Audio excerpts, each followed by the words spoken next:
शेतकरी मित्रांनो, मान्सून भारतात दाखल झालेला आहे असं भारतीय हवामानशास्त्र विभागाने जाहीर केलेलं आहे। वरच्या तुम्ही नकाशामध्ये पाहू शकता की मान्सून कुठे कुठे दाखल झालेला आहे।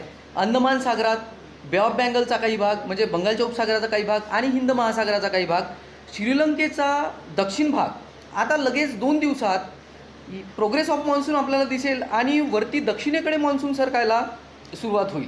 परंतु मान्सून दाखल झाला म्हणजे त्याच्यासाठी म्हणजे आपल्याला पाऊस पेरणीसाठी पाहिजे आहे। तर महाराष्ट्रात काय परिस्थिती राहील हे सुद्धा जाणून घेऊ आपण आता मान्सूनच्या पिरियडमध्ये।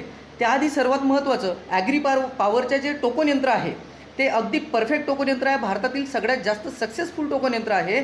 त्याच्यावरती 50% सबसिडी आहे। मेटल गिअर भारतात फक्त आपणच बनवतो। मशीन रिव्हर्स सोडली तर तुटत नाही, अशा बऱ्याचशा फॅसिलिटी आणि ट्रॅक्टरला सुद्धा जोडल्या तरी मशीन तुटत नाही आणि परफेक्ट मशीन आहे। तर मशीन घेण्याकरता तुम्ही दिलेल्या नंबरवर लगेच फोन करा। आता उर्वरित माहिती मी तुम्हाला सांगतो। तर लगेच केरळमध्ये 1 जून ही केरळची स्टँडर्ड तारीख असते, 1 जूनला केरळमध्ये पोहोचायला पाहिजे। अंदमान सागराची हे 22 मे ही स्टँडर्ड तारीख असते। परंतु गेल्या काही वर्षात आपण पाहत आहोत की अंदमान सागरात आपल्याला 16 तारखेला 15 तारखेलाच मान्सून दाखल झालेला दिसते। काही दिवसातच काही वर्षातच येणाऱ्या 10 मेला सुद्धा मान्सून अंदमानात दाखल झालेला अशी माहिती आपल्याला मिळेल। मी तुम्हाला दुसरे सुद्धा मॉडेल दाखवतो। पहिले तुम्ही वरचे चित्र व्यवस्थित पाहून घ्या। ते आहे प्रोग्रेस ऑफ मान्सून, स्टँडर्ड तारखासुद्धा दिलेल्या आहे आणि ह्या वर्षीच्या तारखासुद्धा इथे आता येणार आहे।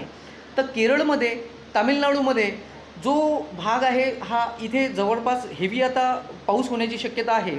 परंतु याची प्रोग्रेस आता पुढे कशी होणार? महाराष्ट्रात ह्या पॅटर्ननुसार लवकरच मान्सून दाखल होणार आहे। परंतु मी आता दुसरं मॉडेल तुम्हाला दाखवतो बघा। जूनची परिस्थिती महाराष्ट्राची राहणार एकंदरीत कशी? तर आपल्याला जूनमध्ये सुरुवातीला पावसात कमतरता जाणवेल, परंतु आपल्याला जवळपास जूनच्या दुसऱ्या आठवड्यात काही भागात पाऊस सुरू होईल मान्सूनचा, पण तो पाऊस ॲक्च्युली माझ्यामध्ये प्री मान्सूनचा राहील। आता मान्सून प्रोग्रेस कशी दाखवते भारतीय हवामानशास्त्र विभाग त्याच्यावर डिपेंड आहे। परंतु 18 जूनपर्यंत तरी काही भागात म्हणजे उत्तर भागात तरी जूनच्या शेवटपर्यंत मान्सून सेट होत नाही, ते प्री मान्सून ॲक्टिव्हिटीज असतात। कारण मान्सूनचा जो पाऊस असतो, मान्सूनचे जे ढगं असते, हे पॅटर्न आपल्याला माहिती आहे कसा असतो। आता 2023ची जी परिस्थिती होती, 2023ची परिस्थिती परत यावर्षीसुद्धा तशी परिस्थिती निर्माण होण्याची शक्यता आहे। आपण 2023मध्ये नेमकं काय केलं होतं? आपण 2023मध्ये वेगवेगळ्या जिल्ह्याचे वेगवेगळे भाग करून त्याच्या तारखा दिल्या होत्या की कधी पेरणी केली गेली पाहिजे। जर का मान्सूनचा पाऊस आपल्याला सतत व्यवस्थित पुढे दिसत असेल तर आपण धूळ पेरणीच्या सुद्धा तारखा वेळोवेळी देत असतो, दरवर्षी देत असतो। परंतु जर आता उदाहरणार्थ जर मराठवाड्याची परिस्थिती आपण घेतली तर हिंगोली, परभणी आणि बीडचा जो दक्षिण पूर्व भाग आहे इथली परिस्थिती वेगळी असते। लातूर, त्यानंतर लातूर, नांदेड आणि परभणीचा दक्षिण भाग, हिंगोलीचा दक्षिण भाग इथली परिस्थिती वेगळी असते आणि बीडच्या पश्चिम भागातली परिस्थिती वेगळी असते। तसंच मराठवाड्यातील संभाजीनगर आणि जालन्याची ह्या परिस्थिती वेगळी असते। म्हणजे याचे आपल्याला वेगळे पार्ट करावे लागणार आहे। कारण यावेळेस अल्निनो कंडिशन, अल्निनो हा न्यूट्रल कंडिशन आपल्याला दाखवत आहे।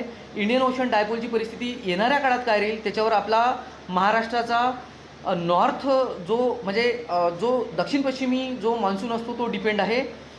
आणि ईस्टर विंड जे कमजोर आहे, तर ईस्टर विंडचा पॅटर्न काय असतो? तर ईस्टर विंड हे पॅसिफिक महासागरातून येते आणि विषुववृत्तावर लँड होऊन ती नैऋत्येकडे ओढते आणि आपल्याला नैऋत्य मान्सूनला ते बळ देते। परंतु जर का आपल्याला ईस्टर विंडपासून ताकद मिळत नाही आहे तर इंडियन ओशन डायपोलवर पूर्णच्या पूर्ण आपली भिस्ती येऊन जाते। आता इंडियन ओशन डायपोल जर पॉझिटिव्ह असला तर महाराष्ट्रात चांगला पाऊस येतो, हा आहे पॅटर्न। तर आता महाराष्ट्रात परिस्थिती कशी राहील? तर नेहमीच्या परिस्थितीनुसार आपण जसं मागच्या वर्षी महाराष्ट्रात ही 24 तारीख सांगितली होती, तर महाराष्ट्रात 24 तारखेपासून पाऊस चालू झाला, ठीक आहे, सर्व दूर। तुम्ही जरा रिकॉल करा आणि मागचं वर्ष आठवा। तर यावर्षी मी सांगतो की 18 जूनच्या पुढे आपल्या पेरणीच्या तारखा निघून येणार आहे। पण यात काही बदल होऊ शकतात। मी 15 मे रोजी जो हवामान अंदाज देत असतो तो यावर्षी काही कारणामुळे मी बिझी होतो त्यामुळे देऊ शकलो नाही, म्हणूनच हा शॉर्ट व्हिडिओ मी बनवत आहो। परंतु जे व्यवस्थित ॲनालिसिस करून जे जूनमध्ये कोणत्या विभागात कधी पेरण्या शक्य आहे हे जे आपण सांगत असतो त्यासाठी मी एक नवीन व्हिडिओ बनवणार आहो। परंतु शेतकऱ्यांनी सध्या प्री मान्सून सीझन आता याला प्री मान्सून ॲक्टिव्हिटीला वेग येणार आहे। काही दिवसातच प्री मान्सूनचा पाऊस महाराष्ट्रात आता चालू होणार आहे विविध भागात। त्यामुळे आपण पेरणीपूर्वच्या मशागती ह्या करून ठेवा। आणि शेतकऱ्यांनी तयारी करून ठेवावं. मोठ्या संस्थांनी सांगितलेलं आहे की मान्सूनमध्ये कमतरता राहणार आहे. कमतरता राहण्याचं कारण काय आहे तर ईस्टर विंड कमजोर राहणार आहे. कारण त्याच्यामागे असं आहे की निनो कंडिशन ही न्यूट्रल आहे. ठीक आहे. तर आता इंडियन ओशन डायपोलची परिस्थिती काय राहणार आहे त्याच्यावर हे पूर्ण डिपेंड आहे. सध्या इंडियन ओशन डायपोल हा पॉझिटिव्हच्या दृष्टीने आहे, परंतु जून आपल्याला फार जास्त ठीक दिसत नाही आहे जूनचा पाऊस. पण तो तर नसतोच, कारण जूनच्या जे पेरण्या आहे हे जनरली 15 तारखेच्या पुढे, 18 तारखेच्या पुढे, 24 तारखेच्या पुढे होत असतात. म्हणून याचं टेन्शन आपल्याला नाही आहे जून महिन्याचं फार जास्त. परंतु जुलैचा पाऊस कसा राहील, सलग आपल्याला पाऊस जो लागून पाहिजे जे पीक निघून येण्याकरता, तर तो कसा होणार आहे याच्यासाठी मी नवीन व्हिडिओ बनवणार आहोत. धन्यवाद.